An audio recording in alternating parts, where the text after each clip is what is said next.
ओम नमः शिवाय। आप सभी शिव भक्तों का हार्दिक स्वागत है। आज हम श्रद्धा और भक्ति के साथ शिव महापुराण के अध्याय 10 का पावन पाठ करेंगे। भगवान शिव और माता पार्वती की कृपा से ये कथा हम सभी के जीवन में सुख, शांति, आरोग्य और आध्यात्मिक उन्नति का कारण बने। आप सभी से निवेदन है कि पूरे मन से कथा का श्रवण करें और अंत तक हमारे साथ जुड़े रहें। हर हर महादेव।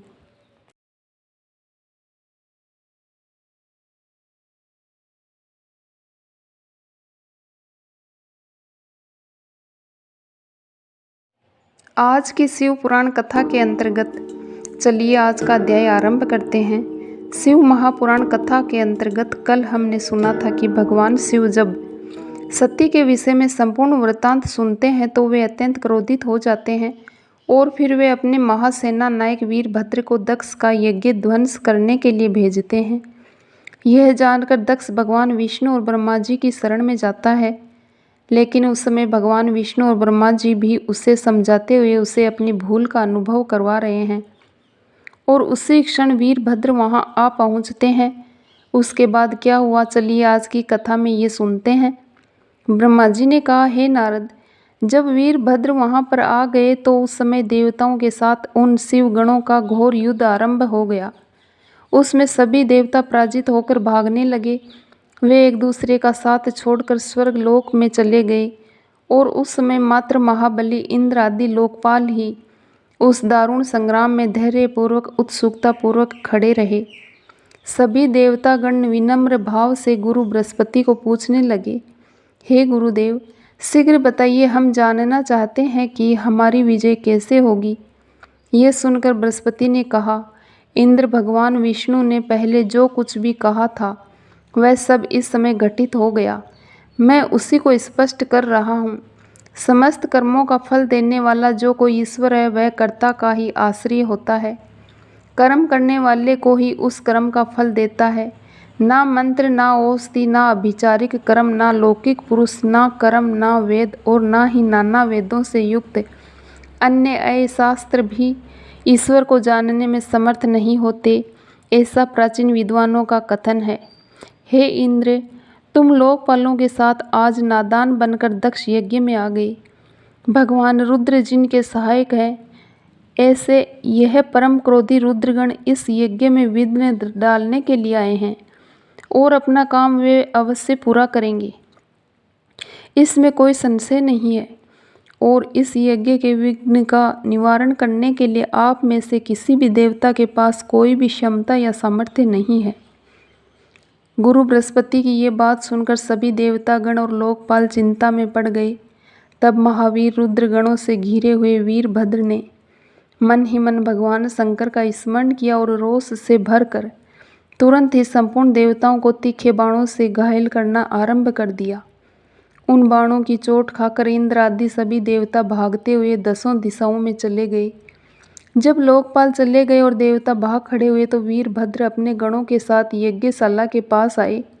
उस समय वहां उपस्थित सभी ऋषिगण भगवान श्री विष्णु से प्रार्थना करने लगे। ऋषियों की प्रार्थना को सुनकर मेरे सहित भगवान विष्णु वीरभद्र के साथ युद्ध करने की इच्छा से बाहर आए। परम बुद्धिमान देवेश्वर विष्णु प्रसन्नतापूर्वक हंसते हुए वीरभद्र से कहने लगे, हे वीरभद्र, मैं भगवान शंकर का प्रशंसक हूँ। तुम मुझे रुद्रदेव से विमुख मत समझो। दक्ष तो अज्ञानी है, कर्मकांड में उसकी निष्ठा है। इसने मूढ़तावश पहले मुझसे बारंबार अपने यज्ञ में चलने के लिए प्रार्थना की थी और मैं अपने भक्त के अधीन रहता हूँ, इसलिए मुझे आना पड़ा। भगवान महेश्वर भी भक्त के अधीन रहते हैं। हे तात, दक्ष मेरा भक्त है, इसलिए मुझे यहाँ आना पड़ा है। तुम रुद्र तेज के स्वरूप हो, उत्तम प्रताप के आश्रय हो। मैं जानता हूँ कि तुम अपना कर्तव्य निभा रहे हो और इसलिए मैं तुमसे भी एक ही बात कहूँगा कि मैं भी यहाँ अपने भक्त की रक्षा का अपना कर्तव्य निभा रहा हूँ और ऐसे में हम दोनों को अपनेपन कर्तव्यों का पालन करना चाहिए। तुम अपने स्वामी रुद्रदेव की आज्ञा का पालन करो और मैं अपने भक्त दक्ष की रक्षा करने का प्रयास करूँगा। जब तुम्हारे सभी बाण मुझे घायल कर देंगे, मेरे सभी अस्त्र शस्त्र को नष्ट कर देंगे, उसके बाद मैं यहाँ से चला जाऊँगा और उसके बाद तुम अपने स्वामी के लिए दिए हुए वचन को पूर्ण करना। मेरा आशीर्वाद तुम्हारे साथ है। उसके बाद भगवान विष्णु और वीरभद्र में घोर युद्ध हुआ।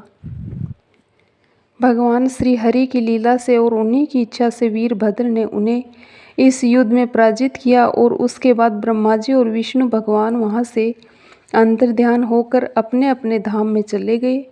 ये सब कुछ देखकर वहाँ उपस्थित यज्ञ स्वयं भी वहाँ से मृग का रूप धारण कर चला गया। मृग के रूप में आकाश की ओर भागते हुए देखकर वीरभद्र ने उसे पकड़ लिया और उसका मस्तक काट डाला। फिर उन्होंने मुनियों और देवताओं के अंग भंग कर दिए, बहुतों को मार डाला और ऋषि भृगु को उठाकर नीचे पटक दिया। उनकी छाती को पैर से दबाकर तत्काल उसे नोचने लगा। चंड ने बड़े वेग से पूषा के दांत उखाड़ दिए, क्योंकि पूर्व काल में जिस समय महादेव जी को दक्ष के द्वारा गालियां दी जा रही थी, अभद्र शब्द कहे जा रहे थे, उस समय वे अपने दांत दिखाकर हंस रहे थे। नंदी ने भग को रोषपूर्वक पृथ्वी पर गिरा दिया, उसकी दोनों आंखें निकाल ली, क्योंकि जब दक्ष शिवजी को श्राप दे रहे थे उस समय वे आंखों के संकेत द्वारा अपना अनुमोदन सूचित कर रहे थे। ब्रह्मपुत्र दक्ष भय के मारे अंतवेदी के अंदर छिप गए। वीरभद्र ने उनका पता लगाकर बलपूर्वक उन्हें पकड़ लिया और बाहर लेकर आए। उनके दोनों गाल पकड़कर उन्होंने उनके मस्तक पर तलवार से आघात किया, लेकिन योग के प्रभाव से दक्ष का सिर अभेद्य हो गया था, इसलिए कट नहीं सका। जब वीरभद्र को ज्ञात हुआ कि संपूर्ण अस्त्र शस्त्रों से इनके मस्तक का भेदन नहीं किया जा सकता, तब वीरभद्र ने दक्ष की छाती पर पैर रखा, उसे दबाया और दोनों हाथों से गर्दन मरोड़कर तोड़ डाली। और उसके बाद शिवद्रोही उस दुष्ट दक्ष के सिर को वीरभद्र ने अग्निकुंड में जला दिया।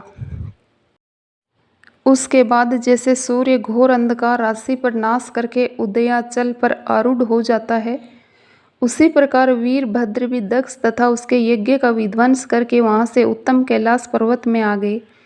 वीरभद्र को काम पूर्ण करके आया हुआ देखकर परमेश्वर शिव मन ही मन प्रसन्न हुए, संतुष्ट हुए और उन्होंने वीर प्रमथ गणों का अध्यक्ष बना दिया।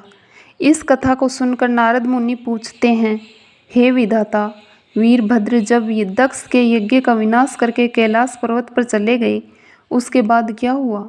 तब ब्रह्मा जी कहते हैं, हे नारद, रुद्रदेव के सैनिकों ने जिनके अंग भंग कर दिए थे, वे समस्त पराजित देवता और मुनि उस समय मेरे लोक में आए। वहाँ पर आकर उन्होंने मेरा बार बार स्तवन किया और फिर अपने विशेष क्लेश को पूर्ण रूप से कह सुनाया। उसे सुनकर मैं पुत्र शोक से पीड़ित हो गया, व्यथित चित्त से बड़ी चिंता करने लगा और फिर मैंने भक्ति भाव से भगवान विष्णु का स्मरण किया। तत्पश्चात मैं देवताओं और मुनियों के साथ विष्णु लोक में गया। वहाँ जाकर हम सब ने भगवान विष्णु को नमस्कार और अनेक प्रकार के स्तोत्रों द्वारा उनकी स्तुति की, उनसे अपना दुख निवेदन किया।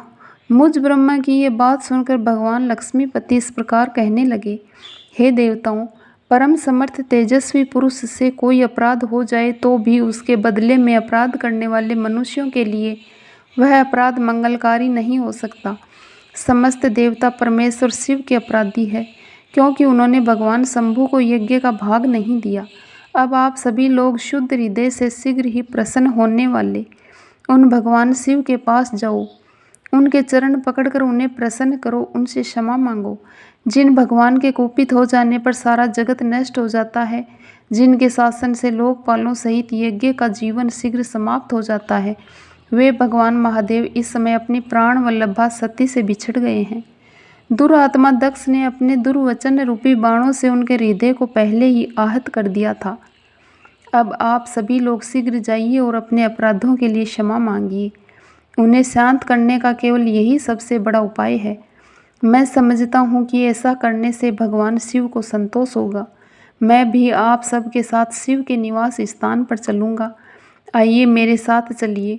इस प्रकार सभी को आदेश देकर श्रीहरि ने देवगणों के साथ कैलाश पर्वत पर जाने का विचार किया और सभी देवता, मुनि, प्रजापति, लोकपाल इत्यादि सभी बैकुंठ धाम से भगवान शिव के शुभ निवास गिरि श्रेष्ठ कैलाश में गए।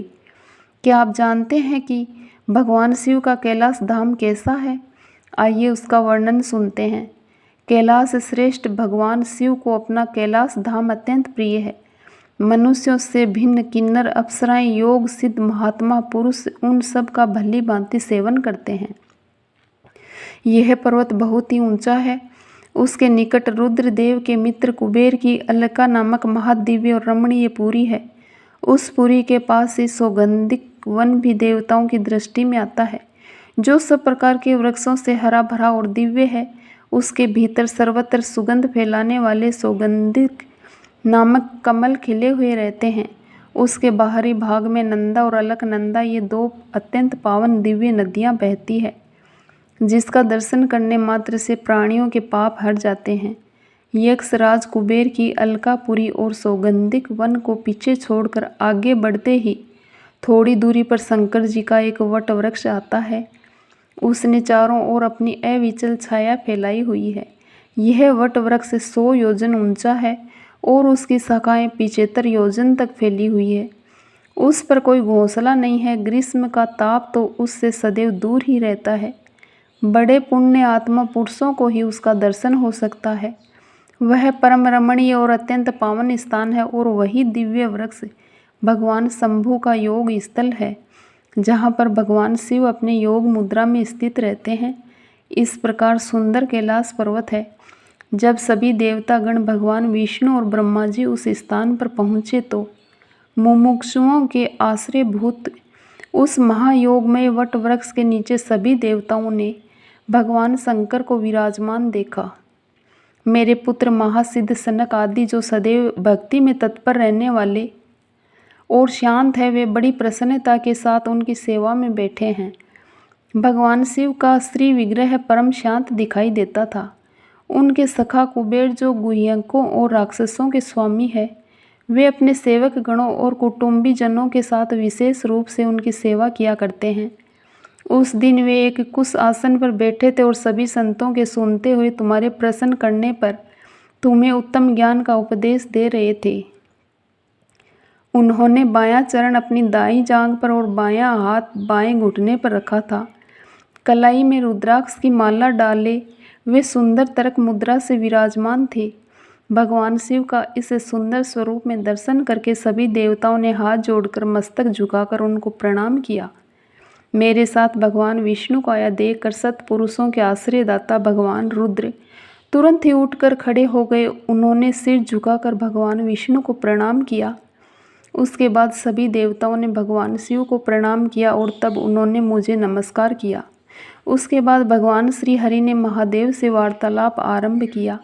सभी देवताओं ने महादेव जी की स्तुति की। अत्यंत अनुनय विनय के साथ देवताओं ने कहा, हे परमेश्वर, हम नष्ट और अचेत हो रहे हैं।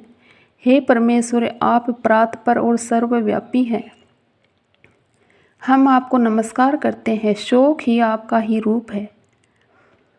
आप निर्गुण और गुण आत्मा है। आप सबके कारण और धर्म मर्यादा स्वरूप है। आपको नमस्कार है। हे प्रभु, कृपया प्रसन्न होइए। हम नष्ट और अचेत हो रहे हैं, हमारी रक्षा कीजिए। हे करुणानिधि, हे शंभु, आपने अब तक नाना प्रकार की आपत्तियों से जिस प्रकार हमें सदैव सुरक्षित रखा है, उसी प्रकार आज भी आप हमारी रक्षा कीजिए। आप शीघ्र ही कृपा करके इस अपूर्ण यज्ञ का और प्रजापति दक्ष का भी उद्धार कीजिए। भग को अपनी आंखें मिल जाए, यजमान दक्ष जीवित हो जाए, पूषा के दांत जम जाए और भृगु की दाढ़ी तथा मूछ पहले जैसे हो जाए। आयुधों और पत्थरों की वर्षा से जिनके अंग भंग हो गए हैं, उन देवता आदि पर आप सर्वथा अनुग्रह करें, जिससे उन्हें पूर्णतः आरोग्य लाभ प्राप्त हो। यज्ञ क्रम पूर्ण होने पर जो कुछ भी शेष रहे, वह सब आपका पूरा पूरा भाग हो, उसमें और कोई हस्तक्षेप ना करे। हे रुद्रदेव, आपके भाग्य से ही यज्ञ पूर्ण हो, अन्यथा नहीं। इस प्रकार स्तुति करते हुए सभी देवता भगवान शिव के चरणों में भूमि पर दंड के समान गिर पड़े। देवताओं को आश्वासन देकर हंसते हुए उन पर अनुग्रह करते हुए करुणा निधान परमेश्वर शिव ने कहा, हे सूर श्रेष्ठ ब्रह्मा, हे विष्णुदेव, आप दोनों की सभी बातों को मैंने सदैव माना है।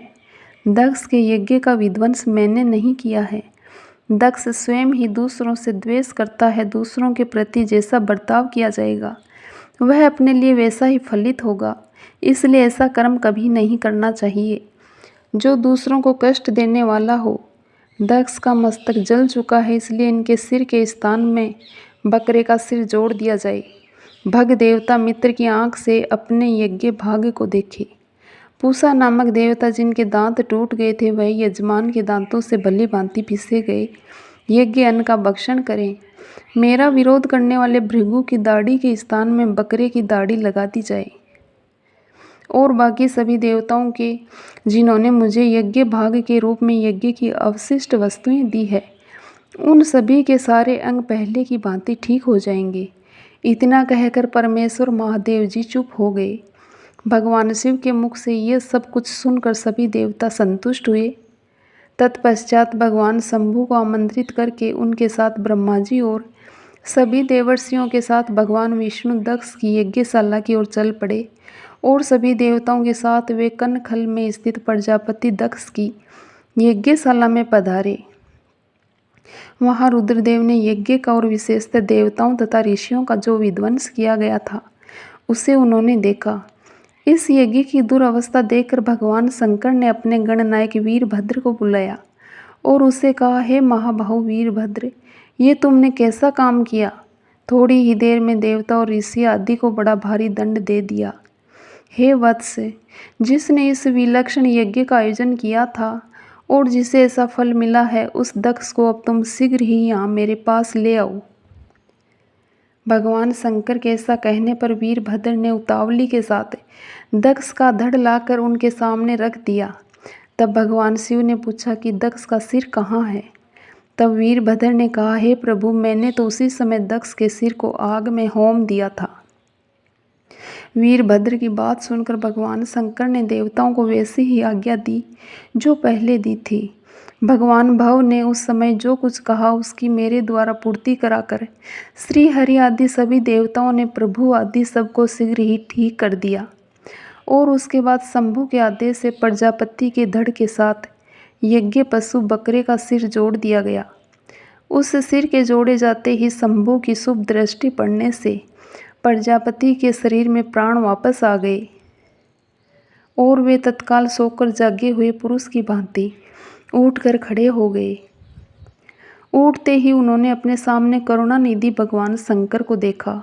उन्हें देखते ही दक्ष के हृदय में प्रेम उमड़ आया और उस प्रेम ने उनके अंतःकरण को पहले की तरह निर्मल और प्रसन्न कर दिया। उनके मन में भगवान शिव की स्तुति करने का विचार आया, लेकिन वे अनुराग आधिक्य के कारण अपनी मरी हुई पुत्री का स्मरण करके व्याकुल हो जाने के कारण उनका स्तवन नहीं कर पाए। थोड़ी देर बाद लज्जित होते हुए दक्ष ने भगवान शिव को प्रणाम किया और फिर उनकी विस्तृत स्तुति आरंभ की। वे भगवान शंकर की महिमा गाते हुए बारंबार उन्हें प्रणाम करने लगे। महाप्रभु महेश्वर की बार बार स्तुति करके विनीत चित्त प्रजापति दक्ष चुप हो गए। उसके बाद भगवान विष्णु ने महादेव की स्तुति आरंभ की और उसके बाद अंत में मैंने भगवान शिव का गुणगान करना आरंभ किया।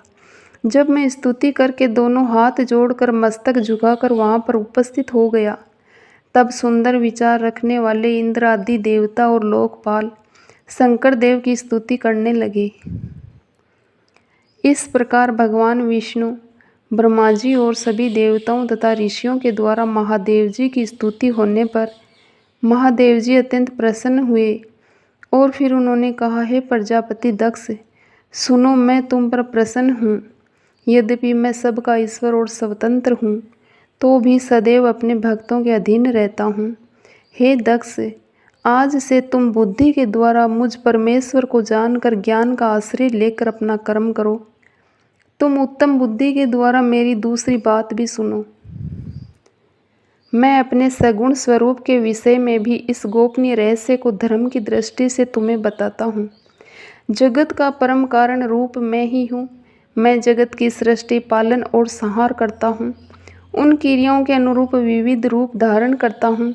हे दक्ष, मैं ब्रह्मा और विष्णु तीनों स्वरूपत एक ही है और हम ही संपूर्ण जीव रूप है। ऐसा समझकर जो हम तीनों देवताओं में भेद नहीं देखता, वही शांति प्राप्त करता है। जो नदारम हम तीनों देवताओं में भेद बुद्धि रखता है, वो निश्चय ही जब तक चंद्रमा और तारे रहते हैं तब तक नरक में निवास करता है। हे दक्ष, अगर कोई विष्णु भक्त होकर मेरी निंदा करेगा और मेरा भक्त होकर भगवान विष्णु की निंदा करेगा तो तुम्हें दिए हुए पूर्वोक्त सारे श्राप उन्हीं दोनों को प्राप्त हो जाएंगे और निश्चय ही उन्हें तत्वज्ञान की प्राप्ति कभी नहीं होगी। भगवान महेश्वर के सुखदायक वचन को सुनकर सभी देवता मुनि इत्यादि सभी प्रसन्न हुए।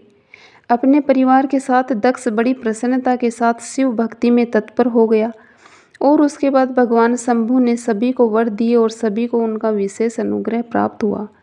दक्ष से सम्मानित होकर प्रीति और प्रसन्नता के साथ अपने गणों के साथ भगवान शिव वापस अपने पर्वत कैलाश पर आ गए। अपने पर्वत पर आकर शंभु ने अपनी प्रिया सती का स्मरण किया और उनकी कथा अपने प्रधान गणों से कहने लगे। इस प्रकार दक्ष कन्या सती यज्ञ में और अपने शरीर को त्याग कर फिर हिमालय की पत्नी मेना के गर्भ से उत्पन्न हुई। फिर वहाँ तपस्या करके गौरी शिवा ने भगवान शिव का पति रूप में वर्ण किया। वे उनके वामांग में स्थान प्राप्त करके अद्भुत लीलाएं करने लगी और इस प्रकार मैंने तुमसे सती के परम अद्भुत दिव्य चरित्र का वर्णन किया है, जो भोग और मोक्ष को देने वाला है, संपूर्ण कामनाओं को पूर्ण करने वाला है। यह उपाख्यान पाप को दूर करने वाला पवित्र और परम पावन है।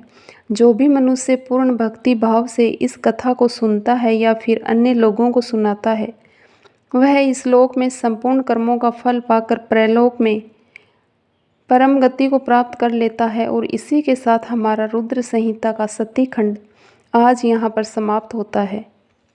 हमारी शिव महापुराण कथा की अगली कड़ी में हम रुद्र संहिता के तृतीय खंड, जिसमें देवी पार्वती की कथा सुनाई जाएगी, उसका आरंभ करेंगे। ओम नमः शिवाय। ये थी आज की कथा। यदि आपको ये कथा पसंद आई हो तो इसे अपने परिवार और मित्रों के साथ शेयर अवश्य करें, ताकि अधिक से अधिक लोग भगवान शिव की महिमा का श्रवण कर सकें। हमारे चैनल को सब्सक्राइब करें और बेल आइकन दबाएं, ताकि आने वाले सभी अध्यायों की सूचना आपको सबसे पहले मिले। हर हर महादेव, जय भोलेनाथ।